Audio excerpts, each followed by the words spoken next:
15th of September, Rabbi Levitt, Gemora.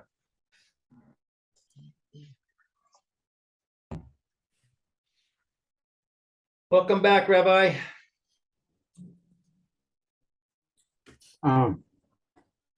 It's frozen. Welcome back, Lou. Thank you, Roy. Nice to see you again. Yes, thank you. Nice to see you too. And towards the bottom of 98b. Oh, And we got all the way until a couple lines before that.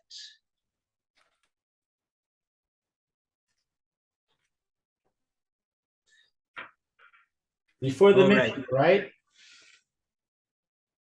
Right. So we're up to the words Paris Kibu Amalo Harisho Khalafanecha. Yeah, it's the two dots. 98B4, right-hand column. The Gemora notes a contradiction. Okay. Near the middle of the column.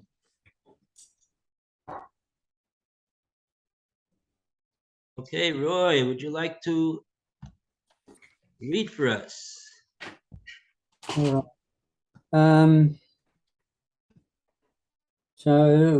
as we said, the Gemara notes a contradiction between the Brisa that we said above and the Mishnah.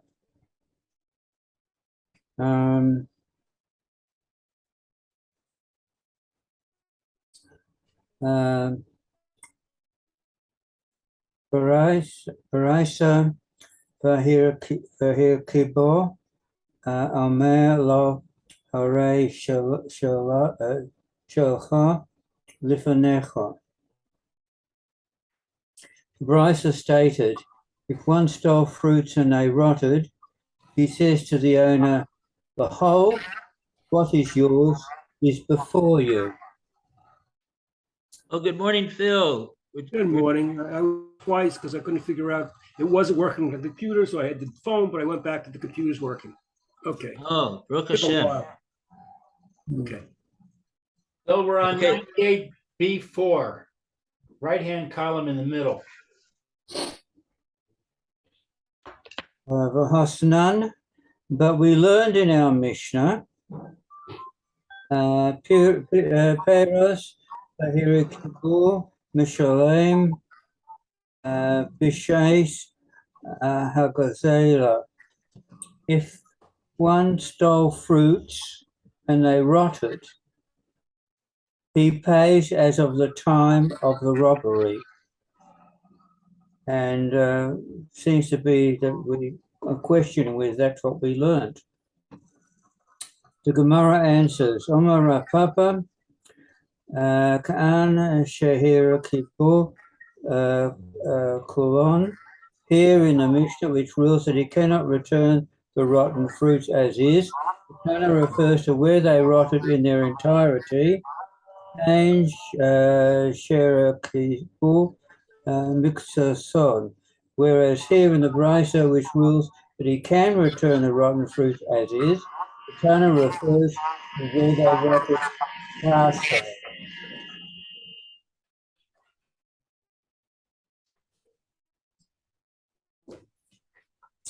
Yeah. Okay. So what was the contradiction? The contradiction was that the Brisa said if he steals the peros and they rot, nevertheless he's able to return those peros and say here they are, and he's made he's made a good hashava. He doesn't have to do anything more. He's exempt of his obligation to give him peros that have not rotted. But the Mishnah says no, he's not able to return those peros that have rotted. He has to give peros. He has to pay for the value of peros at the time of the theft. So there's a contradiction. There's a contradiction between the Brisa and the And the Mishnah, can the Goslin give back such peros that sheher kivu, that have spoiled?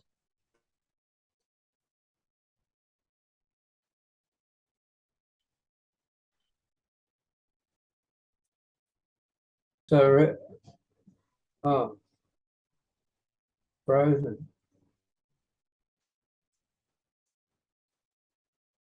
Scenarios. Froze it. You froze.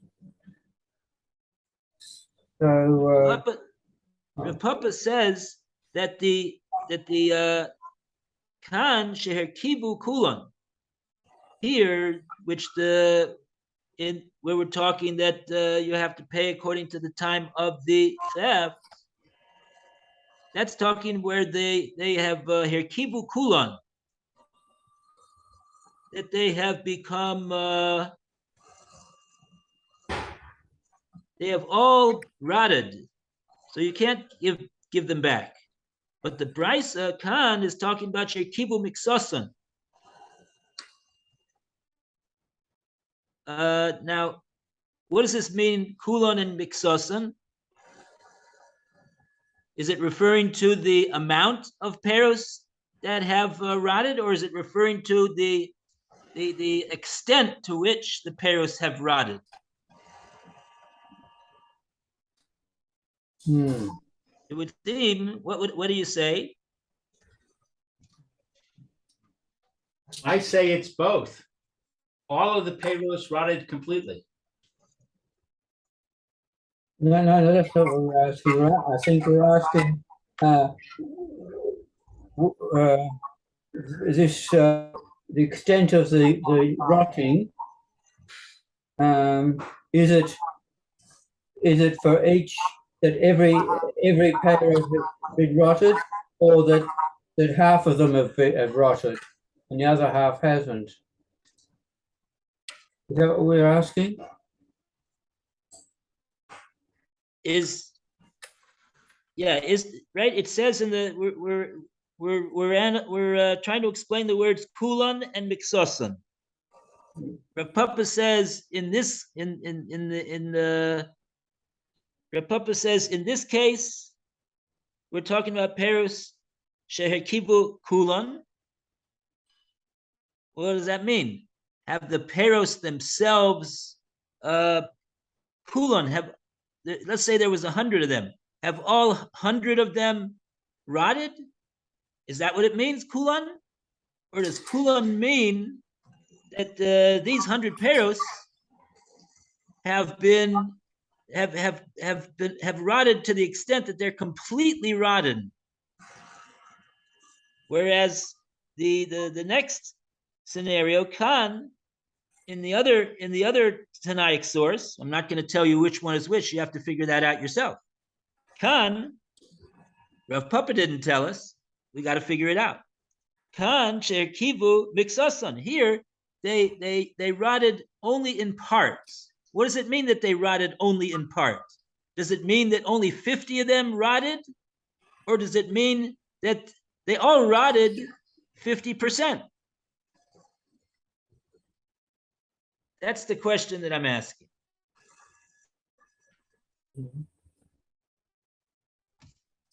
I think in the second case, it doesn't matter whether it's all of them or part of them.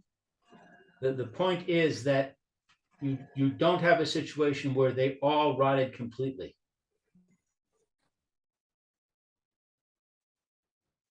Okay, so if they all didn't rot completely, so which is that talking about, the Brisa or the Mishnah? That is talking about The Mishnah. They didn't rot completely. the Brisa. That's the Mishnah. Well, let's remember what did the Brisa say and what did the Mishnah say? The Oh, Brisa said you can return these peros. You could say, here's your peros. That's what the Brisa says that Goslin could do. But the Mishnah says, no. The Goslin, he's got to pay for the peros at the time of the theft. what they were worth at the time of the theft. He's got to give him the money for that value at the time of the theft. That's because they're all gone. They're all rotted. Each fruit is rotted. And the Brighter is saying some of the fruits have rotted and some of them haven't, or some of part or a little bit of each fruit has rotted, but enough not to throw out the fruit. You can cut away the rotted part and eat the rest of the fruit. So then what does the Goslin what does the Goslin have to do in that case? Return the fruit. Return. What's before you is yours. What's before you? And what about the part of the fruit that is inedible? He doesn't have to. Does he have to return that part? Well, he'll have to. If it's part of it. If you've got, say, a single fruit and a little bit of it is rotted, you'd have to return the whole lot, and the owner will have to cut away the rotted piece of that bit of fruit. Uh-huh. And so for the whole lot.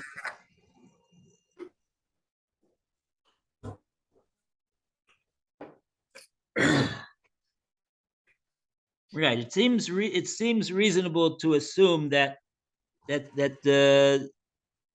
according to the brisa that says he could say Harishal Chalafanecha, here's the fruit that I stole. Here I'm making hashava, and that's going to be an acceptable return of what he stole. He's got to give back everything that he stole, even if it's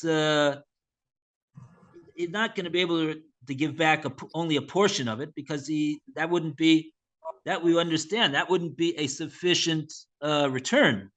So, like, think about the case of the chametz on Pesach. He's got to return, if there was 2 kilos of chametz, he's got to return all 2 kilos.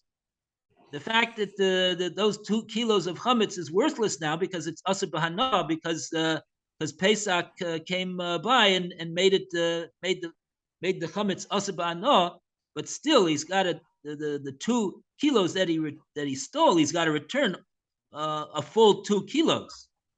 So too over here, he's going to have to return a full. Let's say if it was 100 peros that he stole, he's going to have to return 100 peros according to the brisa, in order to say Arei Chalafanecha. But what is the condition? What's the condition of those peros?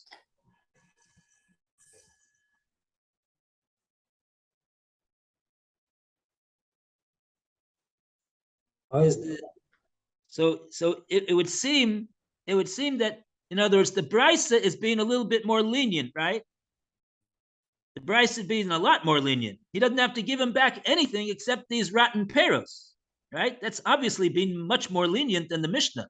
So if so, we would have to say that the brisa is talking about the case in which less significant, and that would be the second case. Kan shehir kibu miksasan. That's for sure. Kan shehir kibu miksasan. Only a portion rotted, but right. That I think is clear. Whereas the Mishnah,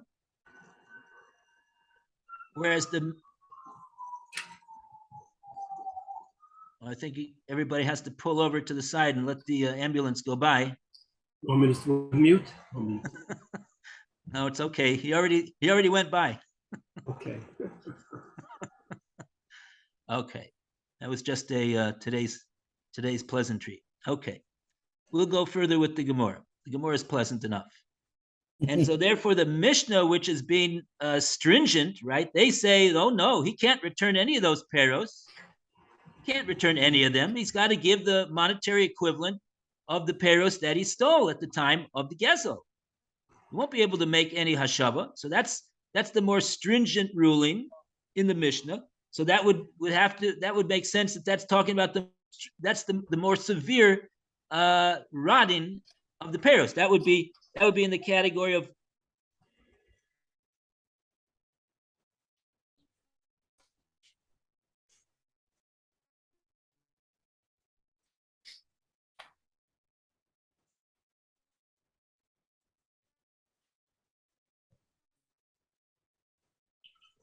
It's frozen.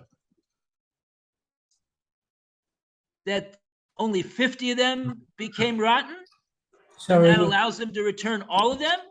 Or do we mean to say that those 100 became only partially rotten, and therefore he could return all of them? yeah, actually, you froze when you were saying a few things before, but still, I think we got the idea. I'm wondering why can't he return if they're all rotted, right? Why can't he return them? I just want to say the how the art scroll is explaining it Yeah. is explaining it that they all rotted partially, because this way he has to return all the fruits that he stole, and he's returning all the fruits, just that they're not in such great condition anymore. Does he have to Okay. pay for the? Otherwise, he would have less fruits to return, but he doesn't have less fruits Right. to return. He Right. doesn't. Yes. Right. Does he have to pay for the portion that is rotted? No. Okay, so now I would Just like says to know. he gives back, and he says Harisha Chalapanecha. Here they are. He doesn't say that that he's got to pay in addition to giving them back. Okay, so now I'll go back to the question I had before. Why can't he give back the fruits that have rotten completely? Because Oh, they're useless. right. Why is it that he's allowed to return the fruits in this fashion? Then and he can absolve himself of his obligation to return the stolen article? That's a good question. No, I'm not asking that. I think. Oh, okay. I was going to ask. That would be a good question. All right, I'll ask that question. But also, I think that I was going to Yes. say. I have another good question. Okay, let's hear it. I don't know if it's good or not. So you can't return the completely rotted lot because it's they're absolutely useless. So what about the part that's, if you can return the partially rotted fruit, what about the rotted parts? They're completely useless. So if half of the fruit was rotted and half of that same apple was okay, then the part that's rotted and the part that's okay, you had to return the whole fruit because they were one piece. The rotted part is still useless. The same reason as the completely rotted section. So the part that's rotted is useless. So why doesn't he pay for that part? Okay, so you're assuming that that's the case of Herkivu Mixosan. I'm not sure that that's what I'm not sure that that's what's the case is. I think the case is when it says Herkivu Mixosan, I think that what that means is that all one fruits have become and each fruit has become partially. It's already 3 days past its prime, so to speak. Okay. It's not that one half of the fruit is in perfect condition and the other half is rotted. I don't think that's what it means when it says that all the fruits have partially rotted. There is a footnote, number 41 on 98B4. Yeah. Since it is usual for fruits to become partially rotten, it is considered an indiscernible change, and it may be returned as is, according to the Nemuke Yosef. Uh-huh. Okay, so what that's explaining is that this level of rotting mixason, 3 days old, 5 days past its prime, is Usual. Acceptable. Is acceptable. Usual. Right. If you have a container full of fruit, you're gonna always expect there'll be some parts that are rotten. Okay, question then. really Would they, tell by would they, looking at. oh, You can't really tell by looking at the chametz that the chametz is asur b'hana. So Yeah. that's a classic case of hezek she'eino niker, damage which is not recognizable on the face of the object. And so it seems like we're explaining that that's the explanation over here of hirkivu mixason. They've become slightly rotten to the extent that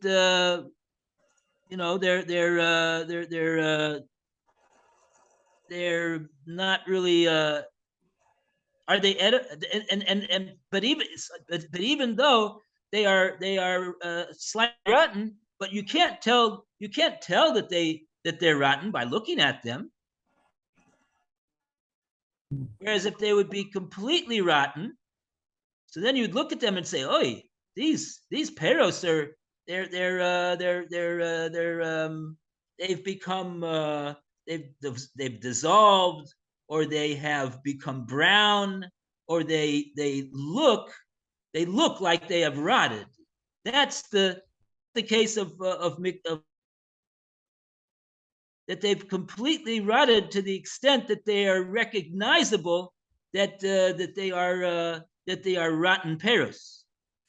You could see that they're rot that they're now rotted, and that's the case of the Mishnah that says that you can't return such peros at that point. You've got to pay him for the price of the peros that there was at time of the gezel. But the Mishnah would agree to the brisa that if it's only 3 or 5 days past its prime, and it's not recognizable so much the actual rotting of the peros, the Mishnah would agree with the brisa that the Goslin could return such type of peros. and it doesn't matter that the fruit would not have become rotten with the original owner. It was only became rotten because of the lack of care of the Goslin. That doesn't matter. It's not. It doesn't. I don't. We're not saying that the Goslin didn't take good care of the peros. We're just saying that can he? Is this the article that he stole? The pasuk says, "Heishiv es hagezela asher gozal."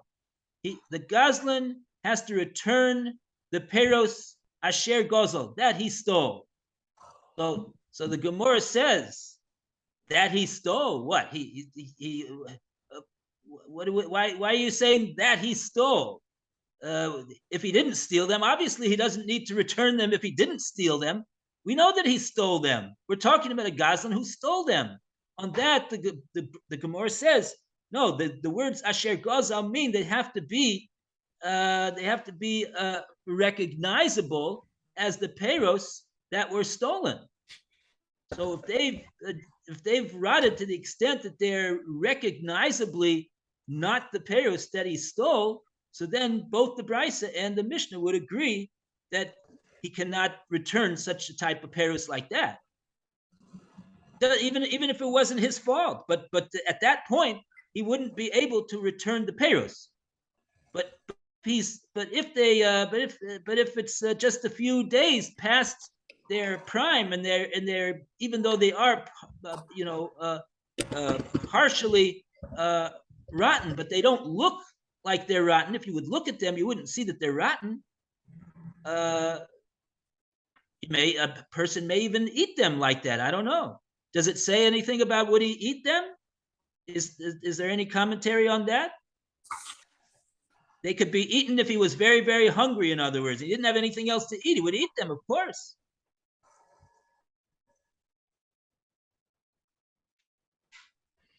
I don't see any comment about that. Okay, so that's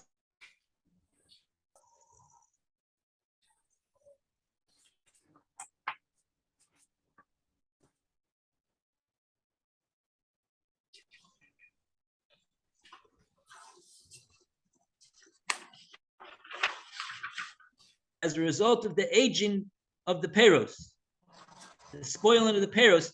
Have they spoiled to such an extent that they're not recognizable as the good peros that were stolen? Or do we say that this extent of rotting is already past the mark at which one could say that these are not the same peros that he stole. They look that they are rotten. That's the way they look.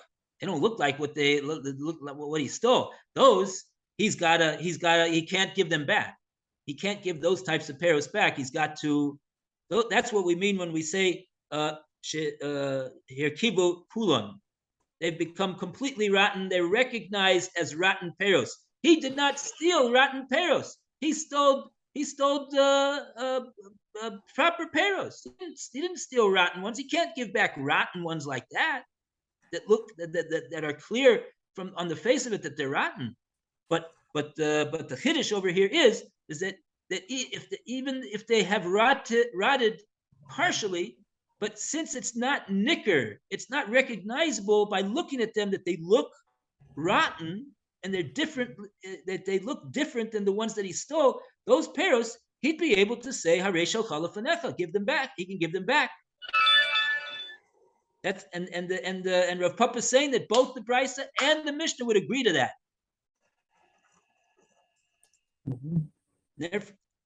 Therefore, that's what he's saying.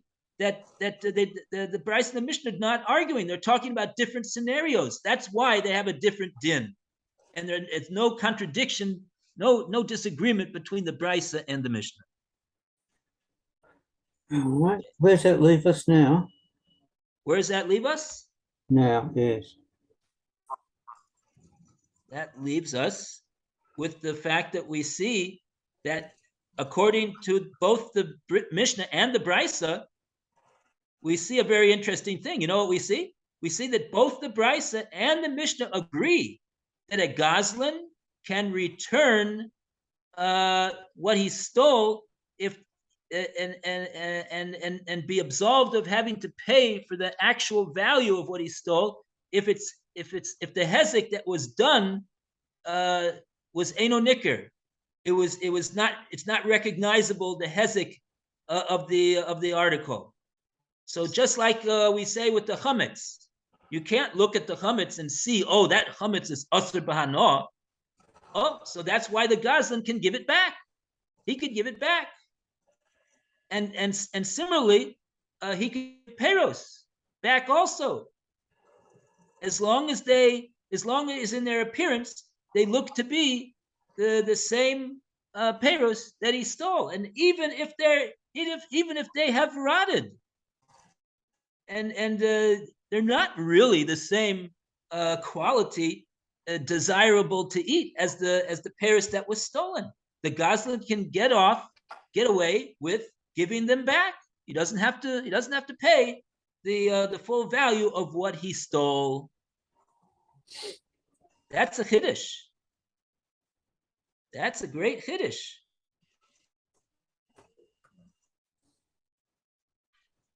I mean, I don't know if it's a great chiddush. You might call it that it's a terrible chiddush, but it is a chiddush. All right. Okay, let's start the Mishnah, shall we? Yay! Round of applause for the Gemora up to the Mishnah. Where's the Mishnah, Nasan le'umonin, the Takein. Oh, this looks like a very good Mishnah. Interesting. Okay, who's going to read over here? Where is it? You see where it is? 98B5, top of the page. Oh, B5. Why am I on B3? And Because you're in the wrong place. why am I in the wrong place? We were on B4. I don't know how you got to B3. B4. Right. Thank you. I've got it.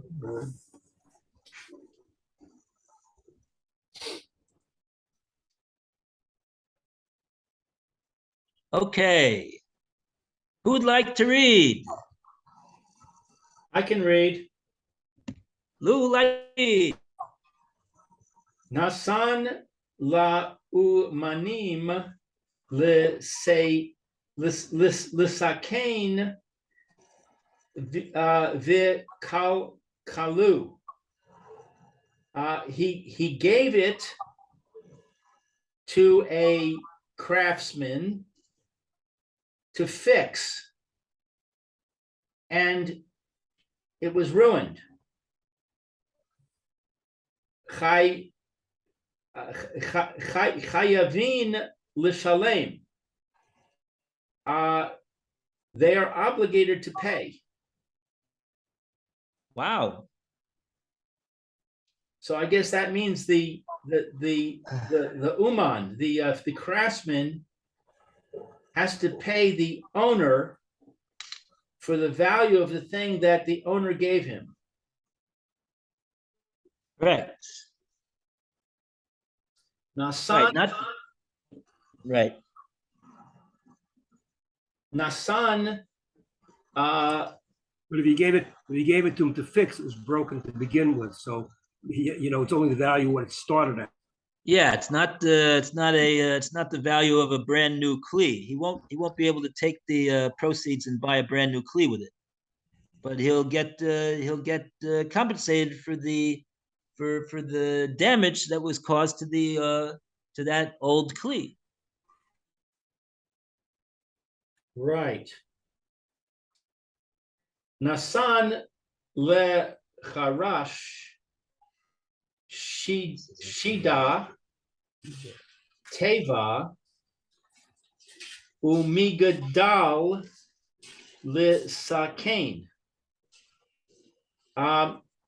He gave to a carpenter a carriage,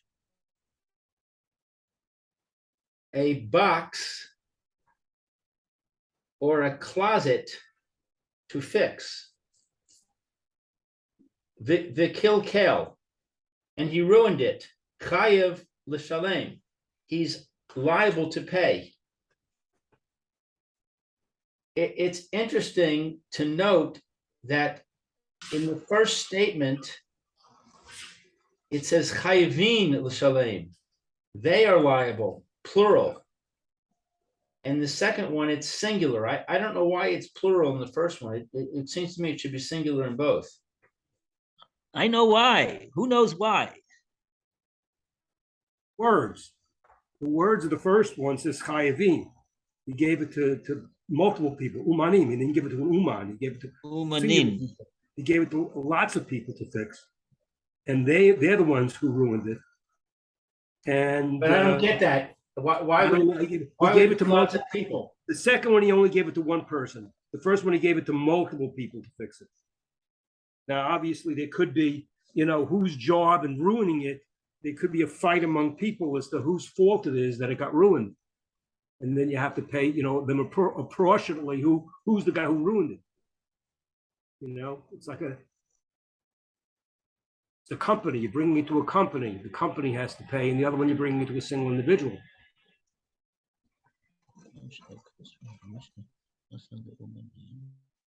Is that what you were going to say, Rabbi? Is Rabbi frozen?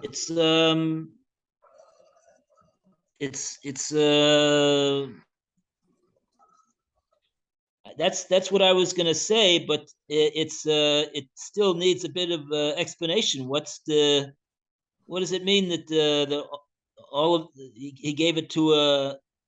It doesn't really You don't. What does it mean? He gave it to a lot of craftsmen to fix. It was a company. I mean, why you just need one craftsman to fix something? No, what do you need to give it to 10 craftsmen for? Right, that's what I'm wondering. And I don't see anything in the English to explain why it's plural in one and singular in the other. And furthermore, why do we need to have these two cases? Whoever you gave it to and they ruined it, he's got to pay, no matter how many people there are. What's the difference whether it's one or whether it's 10? Why does the Mishnah need to tell me these two cases for separately? Yeah, that's a very good question.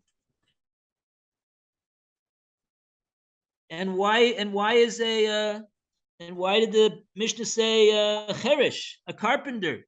He's not a uman. Gave it to a craftsman, or he gave it to a carpenter who's not a craftsman. No, a carpenter is not a craftsman. All right. Let's see. Oh, I think because they're different articles, and one would require a craftsman, and the other one would require a carpenter. What, isn't a carpenter a craftsman? Yeah, also, but he's particularly a carpenter to fix up a. This is a larger item. He's got oh yes, also right. Roy is making note of the fact that we're being told in the second case what it was that he was required to fix, whereas in the first case we don't know what it is that was given to all of these craftsmen to fix. Why did the Mishnah tell us in the Sefer what he was fixing, and in the Reisha they didn't tell us? There's so many questions on this Mishnah. We're not going to get to the. Very strange. In fact, I would contend that the first case could in fact be the second case. In other words, the first case could read, if he gave it to a carpenter and he ruined it, he has to pay. Because a carpenter is an uman. Right. And since it doesn't specify what thing, it could be any of these things. Does it matter? Well, why do we need both scenarios? Yeah. All right, weiter. Yeah. V'hiba nai shekibel alav